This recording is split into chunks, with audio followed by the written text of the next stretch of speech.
Hi, welcome to Lies and Secrets channel. We hope you will have fun with us. Enjoy watching.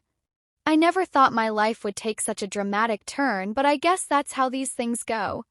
You think you've got it all figured out, and then boom, everything changes in the blink of an eye. My name's Henry, and this is the story of how my world got turned upside down.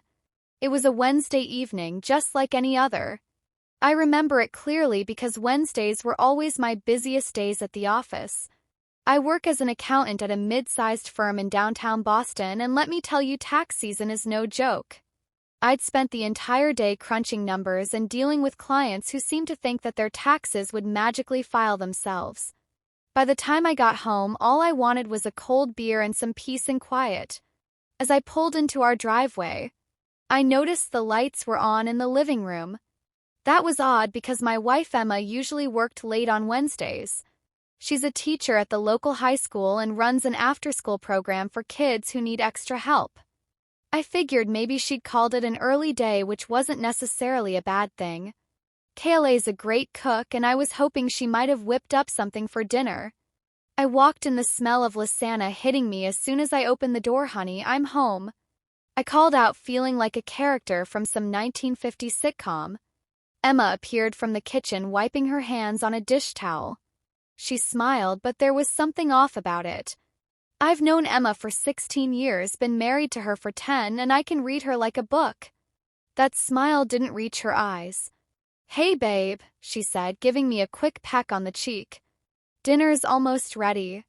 Why don't you go freshen up?" I nodded, still trying to figure out what was going on. As I headed upstairs to change out of my work clothes, I heard Emma on the phone, her voice hushed but urgent. I only caught snippets. "Is home now and we'll talk about it over dinner," but it was enough to set my teeth on edge. By the time I came back downstairs, Emma had set the table and was dishing out the lasagna. We sat down to eat, and for a while everything seemed normal. We talked about our days, complained about our coworkers, and discussed weekend plans. But there was an undercurrent of tension that I couldn't shake. Finally, as we were finishing up, Emma put down her fork and looked at me with those big brown eyes of hers. "Henry," she said, her voice soft, "we need to talk about something important." I felt my stomach drop. In my experience, nothing good ever follows those words. "What's up?" I asked. Trying to keep my voice casual, Emma took a deep breath.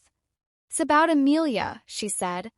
"Amelia is Ava's younger sister, and to be honest, she's always been a bit of a mess. She's one of those people who seems to lurch from crisis to crisis, always needing someone to bail her out. She's in trouble. Henry, big trouble." I sighed. This wasn't the first time we'd had this conversation. What is it this time? Another failed business venture? Another deadbeat boyfriend? Emma shook her head. "It's worse than that. She's in debt, like serious debt. She's about to lose everything." I felt a pang of sympathy despite myself. Amelia might be a pain, but she was family. "That's rough," I said. "But I'm not sure what we can do about it. We're not exactly rolling in cash ourselves." That's when Emma dropped the bombshell. "I've been thinking," she said, her voice barely above a whisper. What if we transferred ownership of the house to Amelia? She could sell it, clear her debts, and start over. We could rent for a while. Maybe stay with my mom until we get back on our feet." For a moment I thought I'd misheard her. The house, our house, the one we'd scrimped and saved for years to buy, the one we poured our hearts and souls into renovating, the one where we talked about raising our future kids. "That house, you're joking, right?" I said. But one look at Emma's face told me she was dead. "Serious, Henry, please," she pleaded. "Amelia's family. We have to help her." I felt like I'd been punched in the gut. "And what about our family?" I asked, my voice rising. "What about our future? We can't just give away everything we've worked for." Emma's expression hardened. "It's not giving away," she argued. "It's helping someone in need. Isn't that what family does?" We went back and forth for what felt like hours. Emma insisted that we had a moral obligation to help Amelia, that we could always buy another house, that it was the right thing to do.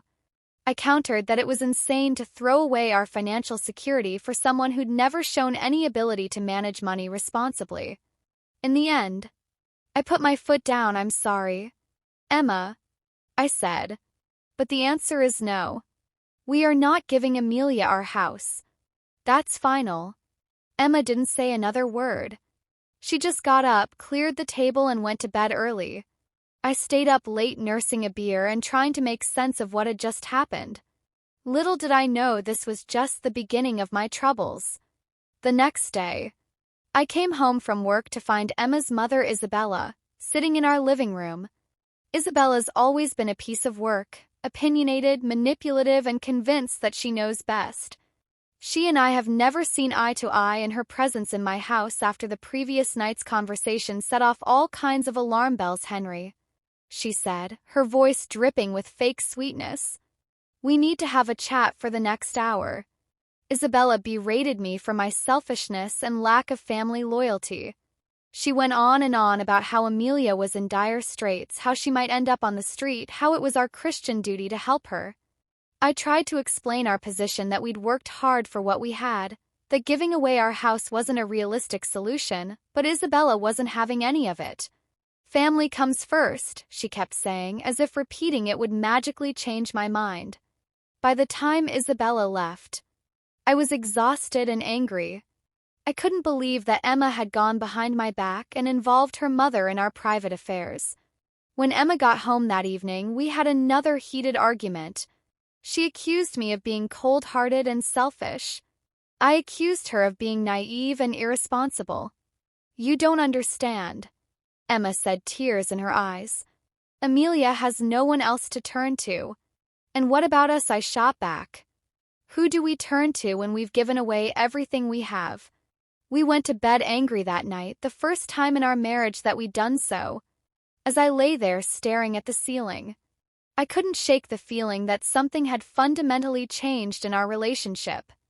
I just didn't know how bad it was going to get. The next few days were tense. Emma and I barely spoke, going through the motions of our daily routines like robots. I threw myself into my work, staying late at the office to avoid coming home to the frosty atmosphere. Emma spent more and more time on the phone, having hushed conversations that would abruptly end when I entered the room. I tried to talk to her to find some middle ground, but it was like talking to a brick wall. Emma had made up her mind, and nothing I said seemed to make any difference. I felt like I was losing her, like our years of love and trust were crumbling away. One night, about a week after our initial argument, I came home late from work. The house was dark and quiet, and for a moment I thought Emma might have gone to bed early. But as I walked into the kitchen to grab a snack, I heard voices coming from the back porch. I crept closer, my heart pounding. I could make out Emma's voice and Isabella's and a third voice that I recognized as Amelia's. They were talking in low, urgent tones, and what I heard made my blood run cold. "It's all set," Isabella was saying. "The papers are ready. We just need to move fast before he catches on." "Are you sure about this?" Emma asked, her voice wavering. "Maybe we should try talking to him one more time." "Don't be stupid," Amelia snapped. "He's made it clear he doesn't care about family. We're doing this with or without his permission." I stumbled back, my mind reeling. They were planning something big, and I had a sickening feeling that I knew exactly what it was. But surely Emma wouldn't go through with it. Surely she wouldn't betray me like that. As I stood there in the dark kitchen trying to process what I'd heard, I realized that my life was about to change in ways I couldn't even imagine. The trust I'd built my marriage on was shattered, and I had no idea how to put the pieces back together. Little did I know the worst was yet to come. The week that followed was one of the most stressful of my life. I walked around on eggshells in my own home, constantly looking over my shoulder, wondering what Emma, Isabella, and Amelia were plotting behind my back. I tried to act normal at work, but my colleagues could tell something was off. My usually impeccable spreadsheets were riddled with errors, and I found myself zoning out during important client meetings. On Friday, I decided to leave work early. I couldn't shake the feeling that something big was about to happen, and I wanted to be prepared. As I drove home, I rehearsed what I would say to Kla. Maybe if I approached her calmly, rationally, we could work this out.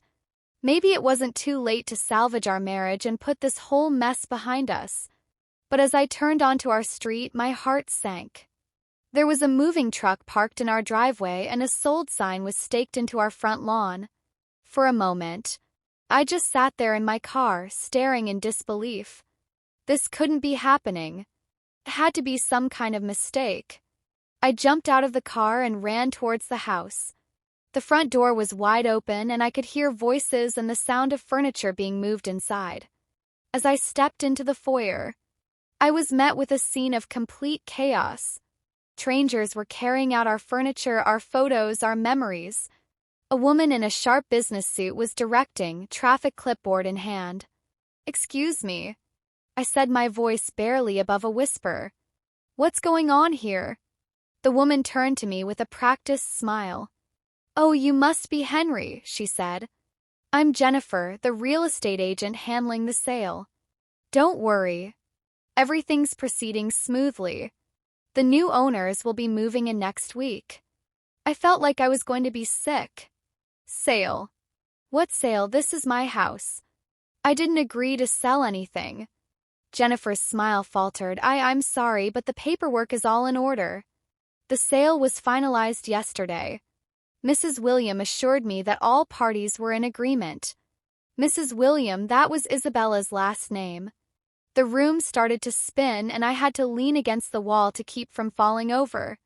This couldn't be happening. It had to be some kind of nightmare.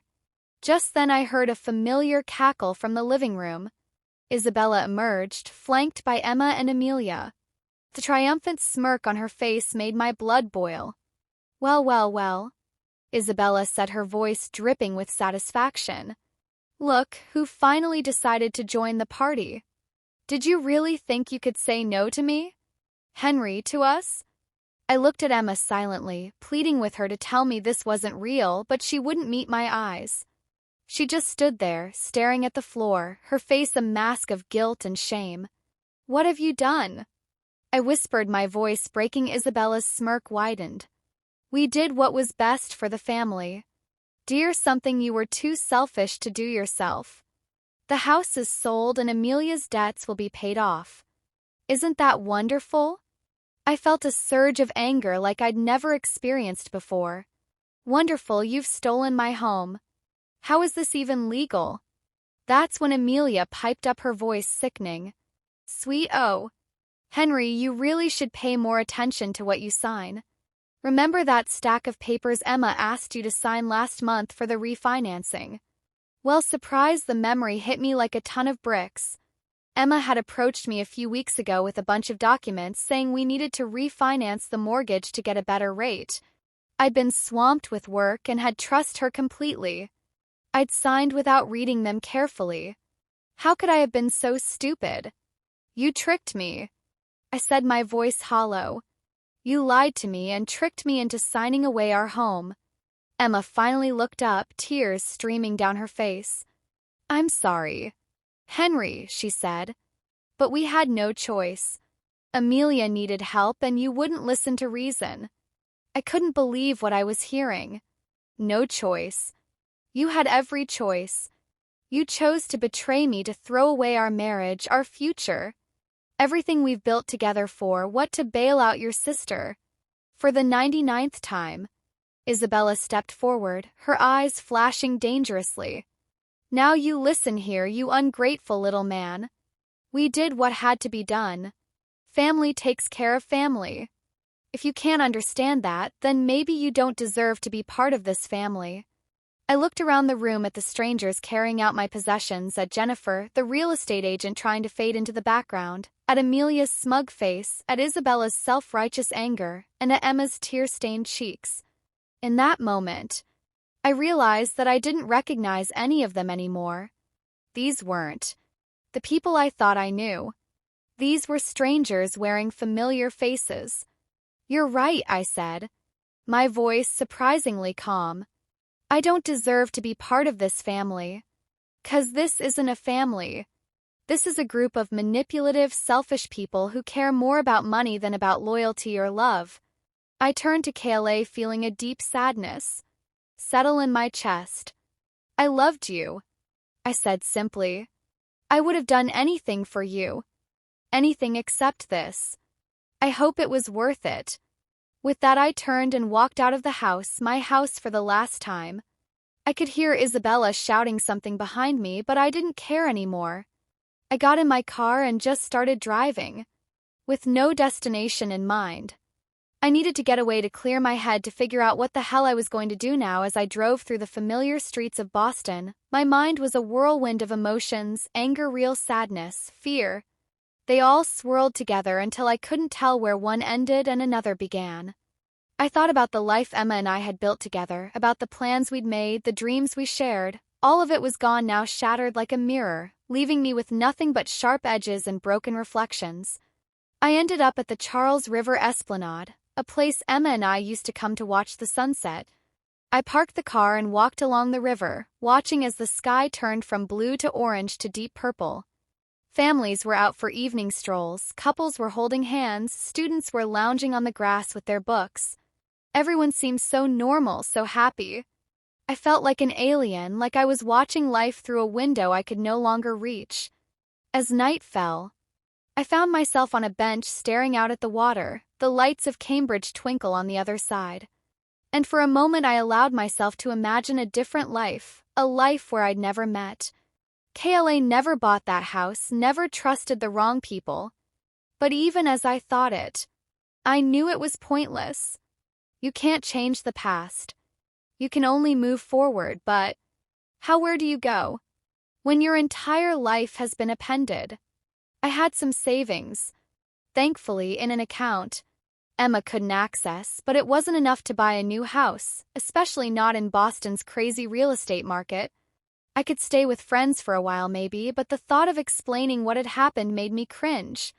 How do you tell people that your wife and her family conspired to steal your house right out from under you? As I sat there trying to make sense of my new reality, my phone buzzed. It was a text from Emma. Please come home. We need to talk. I almost laughed out loud.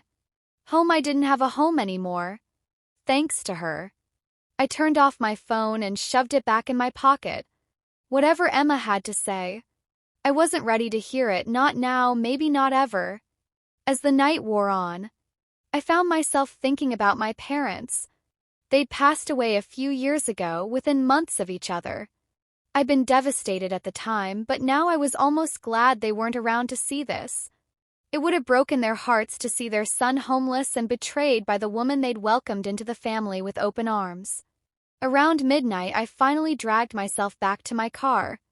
I couldn't sit on that bench forever, tempting as it might be. I needed a plan, even if it was just for the next few hours. I ended up driving to a 24-hour diner on the outskirts of the city, the kind of place where the coffee is always burnt and the waitresses call you hun, no matter how old you are. I sat in a booth nursing a cup of that awful coffee and pulled out a napkin on it. I started to make a list. It wasn't much of a plan, but it was a start one. Find a place to stay, to talk to a lawyer, 3 figure out finances for Don't Let Them Win. That last one wasn't very specific, but it felt important. Isabella, Amelia, and yes, even Emma. They thought they'd beaten me. They thought they could use me and discard me like I was nothing. Well, I might be down, but I wasn't out, not by a long shot. As the sun began to rise, painting the sky in shades of pink and gold, I felt a strange sense of calm settle over me. Yesterday my life had fallen apart. Today I would start putting it back together. It wouldn't be easy and it wouldn't be quick, but I would do it. Because really, what other choice did I have? I paid for my coffee, leaving the waitress a generous tip. After all, I knew what it was like to have your life turned upside down in the span of a day. Then I got back in my car and started driving. I didn't know exactly where I was going, but I knew one thing for certain. Wherever I ended up, it would be on my own terms, no more trusting blindly, no more putting others before myself. From now on, I was looking out for number one as I merged onto the highway, watching Boston disappear in my rear-viewed mirror. I felt a mix of sadness and determination. This wasn't the end of my story.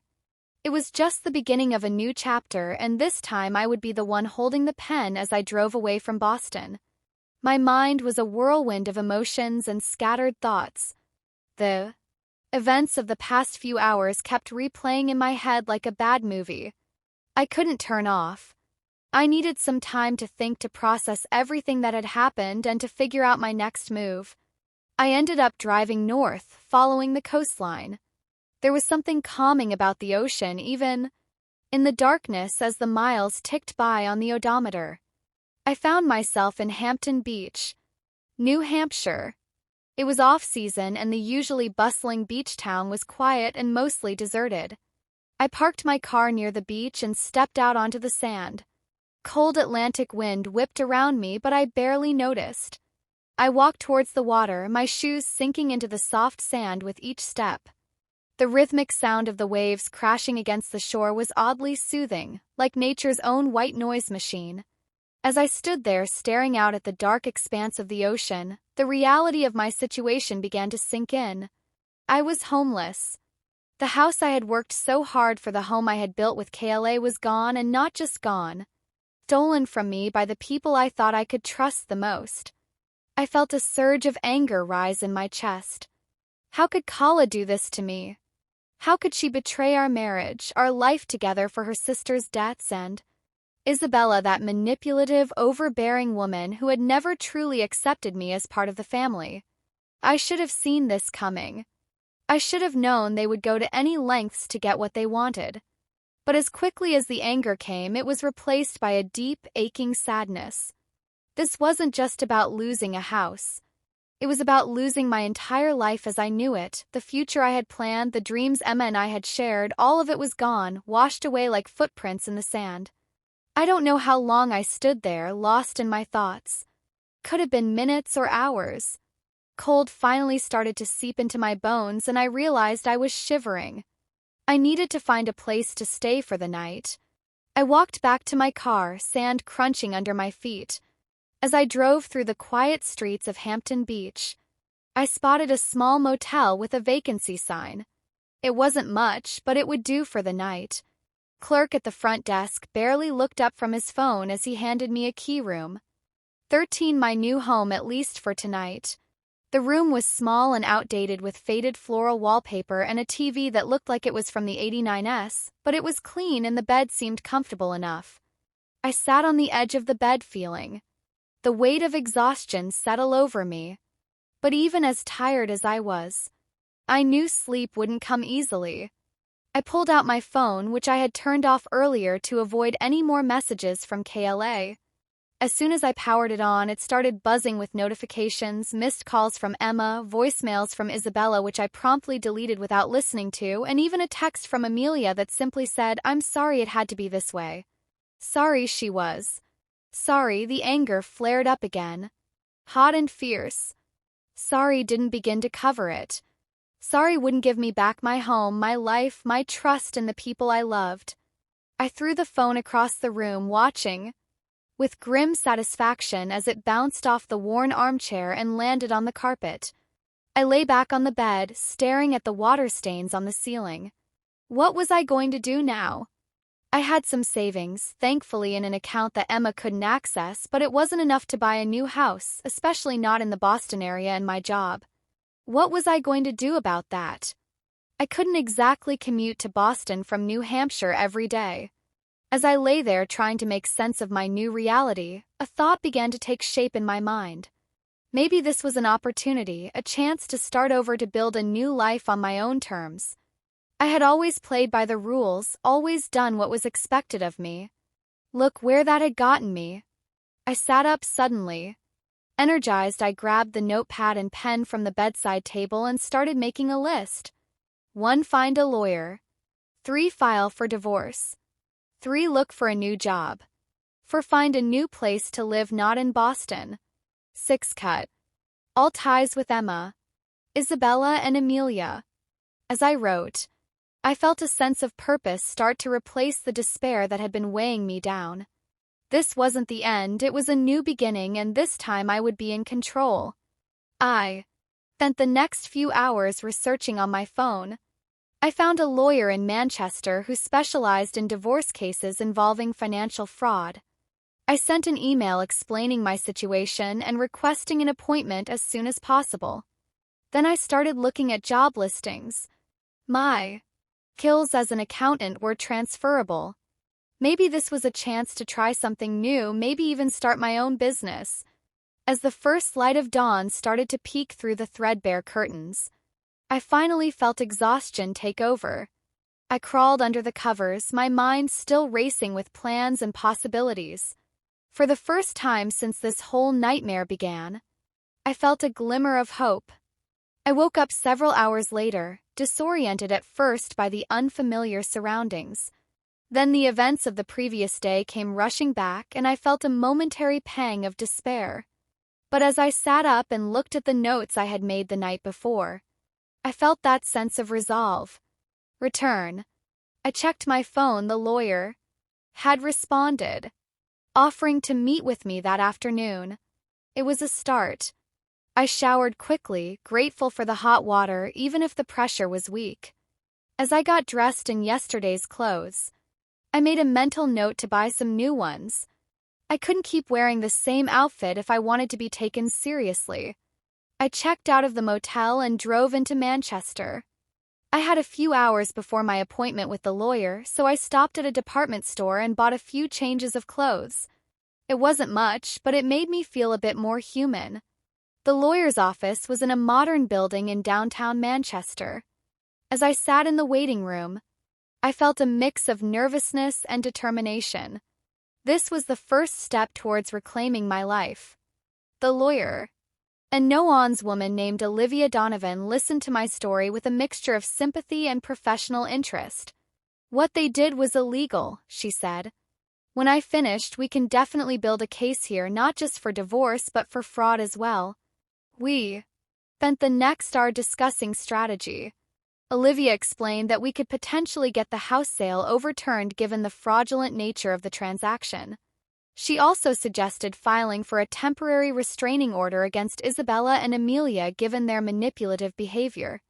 As I left Olivia's office, I felt a weight lift off my shoulders. I wasn't alone in this fight. I had someone in my corner who knew the law and was ready to go to bat for me. Energized by the meeting, I decided to take a walk through downtown Manchester. It was a far cry from Boston, smaller and less hectic, but there was a charm to it. As I walked, I started to imagine what it might be like to live here, to start over in a new city where nobody knew me or my story. I found myself in a small park watching families play and couples stroll hand in hand. For a moment I felt a pang of loneliness. I had always imagined having this kind of life with KLA, but then I reminded myself that what I had with Emma wasn't real. It was built on lies and manipulation. I deserved better. As the sun began to set, I made my way back to my car. I had decided to stay in Manchester for a while, at least until things with the lawyer were sorted out. I found a reasonably priced extended stay hotel and checked in. It wasn't home, but it would do for now. That night, as I lay in bed in my temporary home, I felt a mix of emotions: sadness for what I had lost, anger at those who had betrayed me, fear of the unknown future. But underlying it all was a sense of determination. I had been knocked down, but I wasn't out, not by a long shot. I thought about KLA. Isabella and Amelia probably celebrating their victory back in Boston. They thought they had won, that they had beaten me, but they had no idea what was coming. I was going to fight back, and I was going to win, not just for myself, but for anyone who had ever been taken advantage of by those they trusted. As I drifted off to sleep, I made a promise to myself. This was my story now, and I was going to make sure it had a happy ending no matter what it took the next. Few weeks passed in a blur of legal meetings, job interviews, and sleepless nights. I threw myself into building my new life using every ounce of energy I had to keep moving forward. It was easier than dwelling on the past, on the betrayal that still felt like an open wound. My lawyer, Olivia, was a godsend. She worked tirelessly on my case, digging up evidence of the fraud and building a solid legal strategy. We had weekly meetings where she'd update me on the progress, explaining the legal jargon in terms I could understand. It was during one of these meetings that she dropped a bombshell. "Henry," she said, her tone serious, "we've uncovered something interesting. Seems that Isabella has a history of financial fraud. There are records of several lawsuits against her over the past decade, all settled out of court." I felt a mix of shock and vindication, so this isn't the first time she's pulled something like this. Olivia shook her head, far from it, and here's the kicker. Amelia's name appears in some of these cases too. It looks like they've been running this scam for years, manipulating family members and friends into giving up assets to cover supposed debts. The revelation hit me like a ton of bricks. This wasn't just about me or even about KLA. This was a long-running con, and we had all been pawns in their game. I felt sick to my stomach, but also more determined than ever to see justice done. "What does this mean for our case?" I asked. Olivia's eyes gleamed with a fierce light. "It means we're not just fighting a divorce case anymore. We're looking at potential criminal charges, fraud, conspiracy, maybe even racketeering. Henry. We could take them down for good." Possibility was both thrilling and terrifying. Part of me wanted nothing more than to see Isabella and Amelia face the consequences of their actions, but another part hesitated. Despite everything Emma was still my wife did, I really want to see her potentially go to jail. As if reading my thoughts, Olivia added, softly, "I know this is a lot to take in. You don't have to decide anything right now. Take some time to think it over." I nodded, my mind racing. As I left Olivia's office, I felt like I was standing on the edge of a precipice. The choice I made now would shape not just my future, but the futures of Emma, Isabella, and Amelia as well. It was a heavy responsibility, and I wasn't sure I was ready for it. I spent the rest of the day walking around Manchester trying to clear my head. The city was starting to feel familiar now, almost like home. I had a favorite coffee shop where the barista knew my order by heart, a park bench where I liked to sit and watch the world go by. It wasn't the life I had planned, but it was becoming my life nonetheless. As the sun began to set, I found myself back at my extended stay hotel. I'd been living there for weeks now, and the room had started to feel less like a temporary shelter and more like a home base. I had a routine workout in the small gym in the mornings, job hunt or meet with Olivia during the day, then come back here to decompression and plan my next moves. I sat on the bed staring at my phone. I hadn't spoken to Emma since that day at the house, but I still had her number. My finger hovered over the call button. Part of me wanted to warn her to give her a chance to come clean before the hammer fell. But another part, the part that still ached from her betrayal, wanted her to be blindsided to feel the same shock and pain that I had felt. In the end, I put the phone down without making the call. Whatever happened next, Emma had made her choice. She'd chosen her sister and mother over our marriage, over the life we'd built together. She'd have to live with the consequences of that choice. As I lay in bed that night, sleep eluding me once again, I thought about the future if we won the case, and Olivia seemed confident that we would. Then the house would likely be returned to me. But did I even want it anymore? The thought of living in that space, surrounded by memories of happier times, felt suffocating. Maybe it was time for a completely fresh start. I'd been doing well in my job interviews, including one for a senior accountant position at a growing tech startup in Manchester. The idea of building a new life here away from the shadows of my past was becoming more appealing by the day. The next morning I woke up with a sense of clarity I hadn't felt in weeks. I knew what I had to do. I called Olivia first thing and told her to proceed with the case, including the potential criminal charges. It wasn't about revenge. I told myself it was about justice, about protecting others from falling victim to Isabella and Amelia's schemes. With that decision made, I felt a weight lift off my shoulders for the first time since this whole nightmare began. I felt like I was truly in control of my life again. I spent the rest of the day finalizing my application for the job in Manchester and looking at apartments. It was time to put down some roots to start building something real. As I was browsing apartment listings, my phone buzzed with a text. It was from an unknown number, but I knew immediately who it was from. Henry, it's Amelia. We need to talk. Please. I stared at the message, a mix of emotions swirling in my chest, anger, curiosity, a tiny flicker of hope that maybe, just maybe, she was reaching out to make things right. But then I remembered Olivia's words about their history of fraud, about how they'd been running this con for years. I deleted the message without responding whatever Amelia had to say. I didn't want to hear it, not now, maybe not ever. My focus was on the future, on building a life that was entirely my own. That evening, I treated myself to dinner at a nice restaurant downtown. As I sat there enjoying a good meal and a glass of wine, I found myself, people watching, couples on dates, families celebrating birthdays, friends catching up after work, normal, everyday scenes that I had once taken for granted. I realized then that while I had lost a lot, my home, my marriage, my trust in the people I loved, I had gained something too, a new perspective, a strength I didn't know I had, and the freedom to shape my life exactly as I wanted it.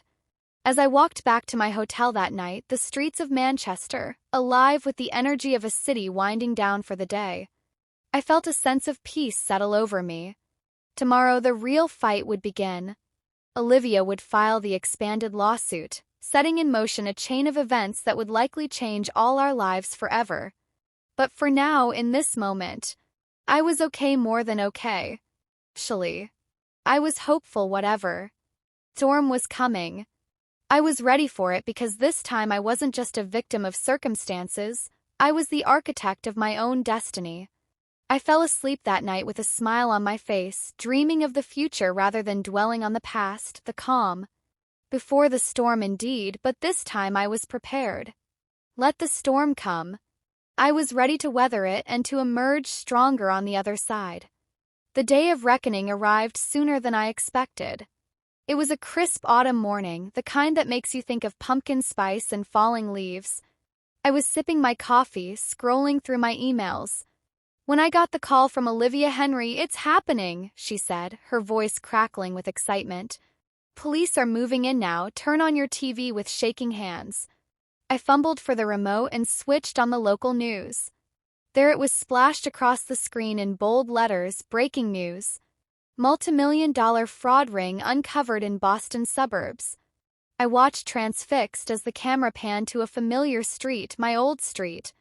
Police cars lined the road, their lights flashing silently in the morning sun, and there, being led out of the house in handcuffs, was Isabella. Her usually perfectly coiffed hair was a mess, and she was still wearing what looked like pajamas. The look of utter shock and indignation on her face was almost comical. Next came Amelia, looking small and scared without her usual bravado. She was crying, mascara running down her cheeks as she was guided into a police cruiser. I felt a twinge of something, not quite pity but a sort of hollow sadness. This was a woman I had once considered family, and now she was being arrested for crimes that had destroyed not just my life but apparently many others as well. Then, my heart stopped. There was Emma, my Emma, being led out of the house. She wasn't in handcuffs, but she looked shell-shocked, her eyes wide and unfocused. A police officer was speaking to her, probably explaining what was happening. As I watched, she seemed to crumple in on herself, her shoulders shaking with what I assumed were sobs. I muted the TV, unable to bear hearing the reporter's voice detailing the crimes. Olivia was still on the phone, talking rapidly about next steps and legal proceedings, but I could barely focus on her words. The reality of what was happening was starting to sink in. Henry, are you still there? Olivia's voice cut through my daze. Yes, sorry, I mumbled. It's just seeing it actually happen. It's a lot to take in. Olivia's voice softened. I know. But remember, this is a good thing. Justice is being served. You've been incredibly brave throughout this whole ordeal. I thanked her and hung up my mind, reeling. I had thought I was prepared for this moment, but seeing it unfold on live TV was surreal. Part of me wanted to jump in my car and drive to Boston to see it all happening in person, but I knew that would be a mistake. My place was here in Manchester in the new life I was building for myself. I spent the rest of the day in a daze, alternating between watching the news coverage and trying to distract myself with work. By evening, the full scope of Isabella and Amelia's crimes had been revealed. It wasn't just me they had conned. There were at least a dozen other victims, mostly family members and close friends, who had been manipulated into giving up properties or large sums of money to cover fabricated debts. The next morning, I woke up to a flood of messages and missed calls. Word had gotten out that I was one of the victims, and suddenly everyone wanted to talk to me. Old friends, distant relatives, even a few reporters looking for a statement. I ignored most of them, only responding to a select few who had reached out with genuine concern. One message, however, I couldn't ignore. It was from Emma Henry. "I'm so sorry. I didn't know. Please, can we talk?" I stared at those words for a long time, my thumb hovering over the reply button. Part of me wanted to ignore her, to let her stew in the consequences of her actions. But another part, one thought had died the day I lost my house, still cared about her, still wanted to understand why she had done what she did. Through what felt like hours, I finally typed out a response. "Okay, but not now, I need some time." Her reply came almost instantly. "I understand, thank you." The days that followed were a whirlwind of legal meetings and police interviews. I had to give statements, go over financial records, relive every painful moment of the betrayal, but with each retelling I felt a little stronger, a little more detached from the pain. It was becoming a story I told, rather than a wound I nursed. A week after the arrests, I finally agreed to meet with Emma. We chose a neutral location, a coffee shop in a town halfway between Manchester and Boston. As I drove there, I rehearsed what I wanted to say, the questions I needed answered, but when I saw her sitting there, looking small and defeated, all my carefully prepared words flew out of my head. "Hi," I said, sliding into the seat across from her. "Hi," she replied, her voice barely above a whisper. "Thank you for coming." We sat in awkward silence for a moment, neither of us quite sure where to begin. Finally, Emma spoke. "I'm so sorry, Henry. I know that doesn't even begin to cover it, but I am. I had no idea how deep it went, how long Mom and Amelia had been doing this. I thought it was just this one time, just to help Amelia out of a tough spot. I never imagined." Her voice trailed off, choked with tears. I wanted to reach out to comfort her as I had so many times before, but I held back. That wasn't my role anymore. "Why didn't you talk to me?" I asked, the question that had been burning inside me for months. "We were partners, Emma. We could have figured something out together." She shook her head, wiping away tears. "I was scared. Mom and Amelia, they have a way of getting into your head, of making you believe that their way is the only way, and I was weak. I let them manipulate me. Let them convince me that you wouldn't understand, that you didn't really care about family." I felt a surge of anger at her words. "I was your family, Emma. We were supposed to be a team." "I know," she whispered. "I know that now, and I'll regret it for the rest of my life." We talked for hours, going over every detail of what had happened. Emma told me about the mounting pressure from Isabella and Amelia, about the lies they had fed her, about how they had convinced her that I was the selfish one for not wanting to help with each revelation. I felt a mix of anger and pity. Emma had been a victim too, in her own way, but she had also made her choices that had destroyed our life together. As the sun began to set, casting long shadows across the coffee shop, I realized it was time to go. We had said all there was to say, had dredged up every painful memory and regret. As we stood to leave, Emma reached out and touched my arm. "What happens now?" she asked, her eyes searching mine. I took a deep breath. "Now we move on separately.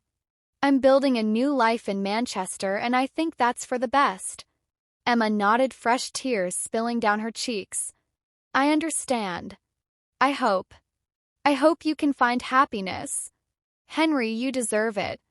As I walked back to my car, I felt a strange mix of emotions, sadness for what we had lost, anger at the circumstances that had torn us apart, but also a sense of closure. For the first time since this whole ordeal began, I felt like I could truly move forward. The drive back to Manchester was long, but it gave me time to think about the past, yes, but more importantly about the future. The lawsuit was proceeding, and Olivia was confident that we would recover most, if not all, of what I had lost. But material possessions aside, I had gained something far more valuable through this experience: strength, resilience, and a newfound appreciation for my own worth. As I pulled into Manchester, the city lights twinkling in the darkness, I felt a sense of homecoming. This place, which had started as a refuge, had become my home, and for the first time in a long time, I was excited about what the future might hold. The months that followed were a whirlwind of legal proceedings, media attention, and personal growth. As the case against Isabella and Amelia unfolded, more and more victims came forward. Turned out that their fraud scheme had been operating for years, leaving a trail of broken families and shattered trust in its wake. I found myself thrust into an unexpected role as a spokesperson for the victims. First, I was reluctant. The last thing I wanted was to relive my pain in front of cameras and reporters. But Olivia convinced me that by speaking out I could help others who had been through similar ordeals. "Your story can make a difference, Henry," she said during one of our meetings. "Can give hope to people who think they've lost everything." So I started speaking at support groups and giving interviews to local news stations. It was hard at first dredging up those painful memories, but as time went on, I found it cathartic. Each time I told my story, it felt less like something that had happened to me and more like a cautionary tale I was sharing with others. One chilly afternoon in late November, I received a call from Olivia. "We won, Henry," she said, her voice brimming with excitement. "The judge ruled in our favor. The house is yours again, and you're entitled to significant damages." I felt a strange mix of emotions at the news: relief, certainly vindication, but also a twinge of sadness. Winning the case meant closing a chapter of my life that, despite all the pain, had also contained some of my happiest memories. "What about Emma?" I asked, surprising myself with the question. Olivia's voice softened. "She's been cleared of most charges. The judge believed her claim that she was manipulated by her mother and sister. She'll have to pay some fines, but she's avoiding jail time." I nodded, forgetting for a moment that Olivia couldn't see me good. I said, and I meant it. Despite everything, I didn't want to see Emma behind bars. The next few weeks were a flurry of activity. I had to decide what to do with the house in Boston. The thought of moving back there, of living in those rooms filled with memories of my life with Emma, felt wrong. Somehow, in the end, I decided to sell it. It was time for a truly fresh start. I threw myself into my work at the tech startup in Manchester. Company was growing rapidly, and I found myself taking on more responsibilities. The fast-paced environment suited me, keeping my mind occupied and pushing me to grow in ways I never had in my old job. As winter settled over New England, blanketing Manchester in snow, I finally felt like I was finding my footing in my new life. I had made friends at work and in my apartment building. I'd even started dating again, cautiously, nothing serious, just coffee dates and casual dinners. But it felt good to be putting myself out there again. One Saturday morning in early December, I woke up to an email from Kayla. My heart skipped a beat when I saw her name in my inbox.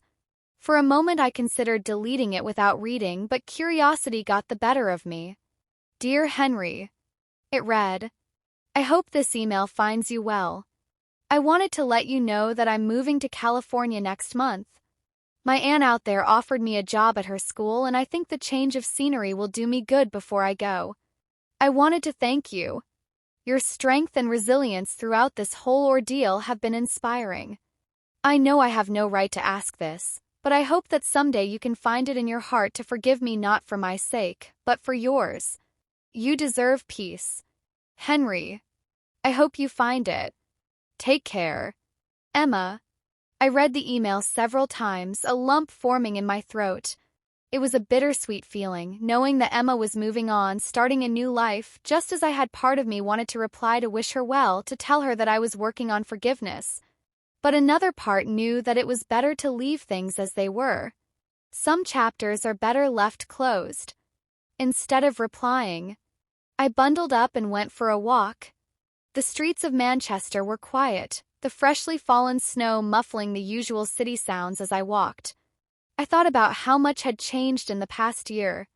I had lost so much: my home, my marriage, my trust in the people I loved most, but I had also gained things I never expected: strength I didn't know. I possessed new friendships, a career I was passionate about, and most importantly, a deeper understanding of who I was and what I wanted out of life.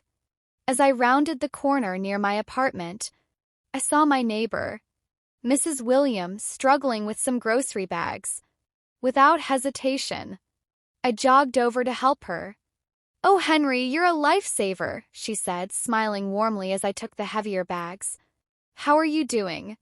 Dear, you know we've all been following your story on the news. You're quite the local hero." I chuckled, embarrassed by the praise. "I'm no hero, Mrs. William, just someone who's trying to make the best of a bad situation." She patted my arm as we walked towards our building. "That's what makes you a hero, dear. You didn't let the bad things break you. You're rebuilding, and that takes real courage." Her words stuck with me for the rest of the day. Was I really rebuilding? I supposed I was. It wasn't always easy, and there were still days when the pain and anger threatened to overwhelm me. But I was moving forward one day at a time that evening. As I sat in my cozy apartment looking out at the snow-covered city, I felt a sense of peace wash over me. I thought about Emma's email, about Mrs. Williams' words, about the long and difficult journey that had brought me to this moment. I realized then that forgiveness wasn't something I could force. It would come in its own time, if it came at all. What mattered was that I was no longer letting the actions of Isabella, Amelia, and Emma define me or my future. I was writing my own story now on my own terms. As the new year approached, I found myself looking forward rather than back. I had plans to expand my role at work, maybe even start my own consulting business on the side. I was considering volunteering at a local community center, using my experience to help others who had been victims of fraud. And yes, I was even thinking about opening myself up to the possibility of love again when the time was right. The betrayal I had experienced would always be a part of my story, but it no longer felt like the defining chapter. It was a turning point, a catalyst for change and growth. As I raised a glass to toast the new year alone in my apartment, but surrounded by the warmth of my new life, I felt truly hopeful for the first time in a long while to new beginnings. I said aloud, my voice strong and clear in the quiet room. The future stretched out before me, full of possibilities. I didn't know exactly what it would bring, but I knew one thing for certain. Whatever challenges lay ahead, I was ready to face them. I had weathered the storm and emerged stronger. On the other side, this was my new beginning, and I was going to make the most of it. As I drifted off to sleep that night, I felt a sense of excitement for what the coming year might bring. Pain of the past was still there, a dull ache in the background, but it no longer controlled me. I was Henry III, stronger, wiser, and ready to embrace whatever life had in store. Tomorrow was a new day, the first day of my new life, and I couldn't wait to see what it would. My story ends here. If you feel that this story is meaningful and brings useful lessons, please like and subscribe to the channel to support me. Thanks for listening, and see you in the next videos.